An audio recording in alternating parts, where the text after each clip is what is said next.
All right, the Pittsburgh Steelers trying to take a step forward at quarterback, completely dumping the depth chart in the offseason, hiring Arthur Smith to be the offensive coordinator.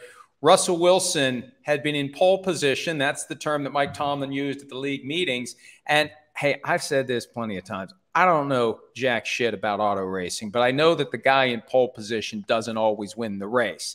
And in Pittsburgh, the guy in pole position is up on a jack with a bad wheel, and the other guy's getting all the reps.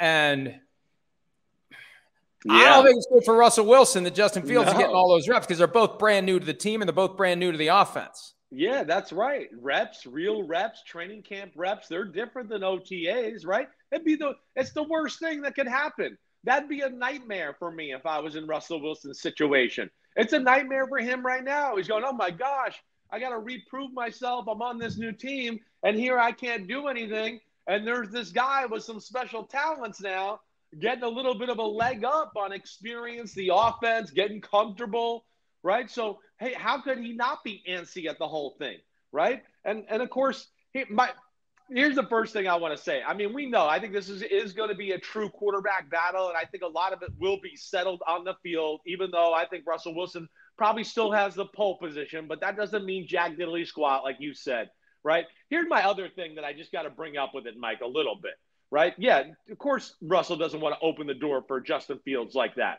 But the other thing is, I think that it just drives me crazy.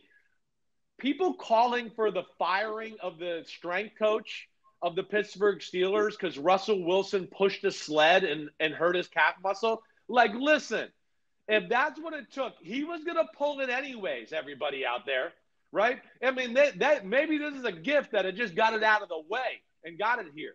Because, of course, as we know, you talk about it all the time. We talk about it all the time. When you get to a certain age, that calf muscle starts to become, I better be careful with that. We've seen Aaron Rodgers deal with it. There's been a lot of quarterbacks that have dealt with it as they get past 35 or around that age there. So the big thing is what I would say is, first off, we don't need to fire the strength coach. Second off, there was an issue there. This just brought it to light. I mean, the first time he had a cut in the pocket or pull away from somebody or do something like that, it was going to go then too. So let's not fire people over like basic football stuff at times just because we didn't get the outcome that we wanted. It's exactly how Aaron Rodgers injured his calf in OTAs last year with some kind of pre-practice warm-up drill with jumping with a medicine like ball that. Or something, right? And you said at the time, these are old man injuries. This is what happens when you've been fast your whole life, when you've had burst and acceleration your whole life. Your muscles can still do it, but the things that hold them together and that connect the muscles to bones and other muscles, eventually they're going to say, oh, no more of that. You're getting too old for this shit. And that's what happened to Rodgers, and that's what's happened, apparently, to Wilson. Like you said, if you're going to strain your calf on a sled, you're going to strain your calf when you decide to twirl out of the pocket and explode laterally and try to make a throw down the field. Exactly right. It just was a matter of time. It was a ticking time bomb. And it's something that as you get as an older player, you got to watch out for. You do. I mean, and again, Aaron Rodgers did it a little bit last year in OTAs. Remember, he kind of did it. Guess what happened? Oh, he tore his Achilles too. Right. There's issues there as you get older and get to that age. And hopefully Russell Wilson's taking it the right way to get that healed and he can be himself once he gets totally healthy. But like I know, these can be those kind of injuries that like we're talking about in the last preseason game. Oh, he's still not 100%. He still feels it grabbing a little bit. They can linger forever, so they better be careful with how quickly they throw him back out there. Well, and the Steelers are taking it very slowly. Mike Tomlin said it this week. And when you've got a guy who's considerably younger and fresher, who can run around all day and accelerate still and doesn't have to worry about those issues, you've got the luxury. And this is where, Chris, that thing that Russell Wilson did to stick it to the Broncos, because they owe him $38 million this year, fully guaranteed.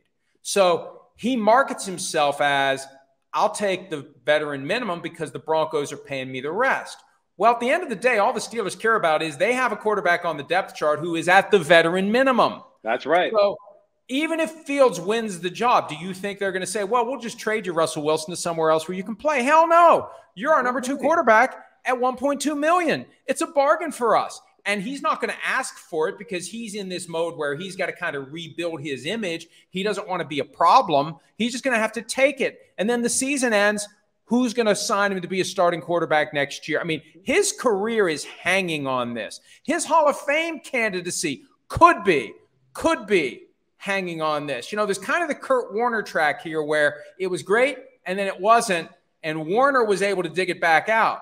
If Russell Wilson never plays at a high level again, and we don't know what's going to happen, but this is just the pressure now.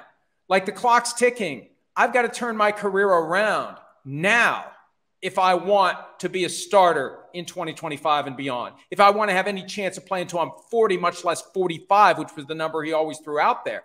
He's really at a crossroads now, and he's stuck in neutral before he even gets a chance to show that he can be the guy he used to be. Yeah, that's why I said it's your worst nightmare as a quarterback. Every quarterback's worst nightmare is that. Wait, I have a talented backup, and oh no, he's practicing and I'm not. But add on all the things you said with Russell Wilson, you're exactly right. Let alone, I think you're right in the political aspect of the game of, wait, we're paying this guy all this money. We need to make him the starter or play him because that's not there because he took the veteran minimum or the 1.2, whatever it was. So there's no pressure on the Steelers, political pressure there because of that.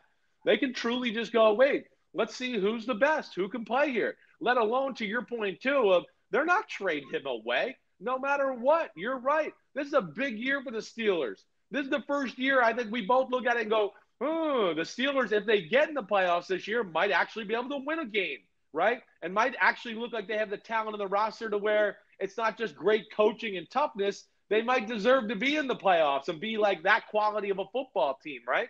So I don't think Mike Tomlin's going to risk losing that insurance policy of having a Russell Wilson as his backup quarterback if Justin Fields does win it.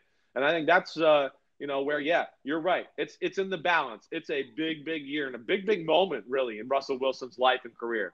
Especially with Justin Fields being injured last year. So if Wilson does enter the season at number 2 on the depth chart, keep yourself ready. Because there's a chance Fields is going to get injured and you're going to get a chance to play. And if you play well, you take the job from him. So it's definitely not going the way that we thought it would because it's been almost all Justin Fields. There's been a little bit of Russell Wilson in team drills, but not very much at all. He's not getting the reps. He's not getting the experience. He's not getting more comfortable in the new offense, and Justin Fields is. And look, Justin Fields has to make the most out of it, but if we believe Mike Tomlin, he is. So we'll see how it plays out when the preseason starts. Because I don't think they're going to be able to put one guy on the sideline. They're going to have to let them both play, assuming Wilson's healthy. And then the question becomes, if he's not healthy, how much do you want to expose Justin Fields to injury in the preseason? Do you have enough guys on the depth chart to fill up the 3 games of preseason reps? Those are going to be some issues for the Steelers to have to resolve coming up next week. Yeah, they're definitely. And, then you couple that with Justin Fields goes out there in the preseason, looks pretty good, throws the ball well, and makes 2 or 3 runs that makes, Heinz Field stand up and everybody go, oh, my gosh, wow, that's going to really add to the public pressure. And that's what Russell Wilson's got to be feeling right now. I feel for him that way, but hopefully he gets better. But, yeah, this is going to be definitely one of the more interesting situations in all of the NFL this training camp. Something I've been saying repeatedly as it relates to the Steelers organization, you've got 2 guys under contract for this year. So presumably one of them is going to have a chance to be your starter beyond this season. Right. You want it to be Justin Fields if you're the Steelers. You want the younger guy. You want the guy you can build around because even if it's Russell Wilson, how many years is it Russell Wilson? I think the Steelers would love to slip into a mode where they've got a long-term answer at quarterback because they went 20 years between Terry Bradshaw and Ben Roethlisberger. And, yeah, they somehow got to a Super Bowl without a true franchise quarterback. And I don't know if Fields will ever be a true franchise quarterback. I just think they want stability at the position to enhance the offense, to go along with a damn good defense to help the Steelers become high-level competitive, not just get to the playoffs and lose in the wild card round, high-level, win games in January. They haven't won a playoff game since that last playoff game in Kansas City before they realized we need to go get a quarterback who's going to take us to a higher level. So we'll see if Fields can take the Steelers to that higher level. And I just think that, Chris, you know how I feel about the Steelers. I know. They always kind of have a little bit more than we expect. Right. And this year, there's a bounce in the step for Mike Tomlin. You know, if they can get decent quarterback play, they can be a force in the AFC. I agree with you there. You know, quarterback play, right? Who are going to be, you know, some of the other receivers that step up in the absence of Deontay Johnson, right? Who's going to – those are really all the questions I have.